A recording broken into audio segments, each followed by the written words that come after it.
Kung gusto mo na hanap-hanapin ka niya sa lahat ng oras, kahit anong busy niya o kahit ano pa ang gawin niya, ay ikaw palagi ang hanap-hanapin niya. Ngayon, may ituturo ako sa inyo na napaka-epektibong ritual upang hanap-hanapin ka ng taong mahal mo, malayo o malapit man kayong dalawa sa isa't isa. Basta itong ritual ay gawin sa mabuti at hilingin ng buong puso. At dapat wala kang pagdududa o pagdadalawang isip sa mga ganitong pamamaraan. Nang sa ganon, mapadali po ang talab nito. At itong ritual ay pwede gawin sa kahit na anong araw o oras na gusto mo.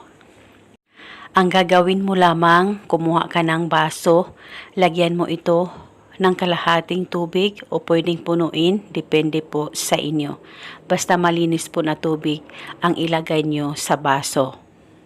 At pagkatapos mo na itong malagyan ng tubig, ay hawakan ang baso sa dalawang kamay mo.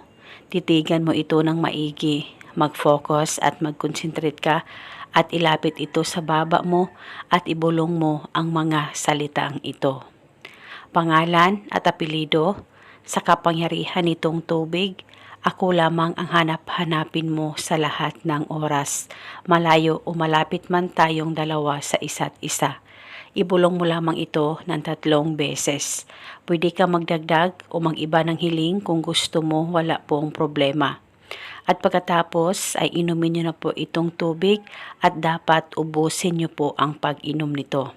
At kinabukasan, pwede mong ulitin ang paggawa nitong ritual sa kahit na anong oras na gusto mo. Basta gawin ito 1 beses sa isang araw. At itong ritual ay pwede mo gawin hanggang kailan mo gusto. At paniguradong hanap-hanapin ka niya sa lahat ng oras, sa oras na magawa mo ang ritual na ito. Basta magtiwala ka lang ng buong buo sa mga ganitong pamamaraan. At eto muna sa ngayon, maraming salamat po sa panonood. May God bless us all.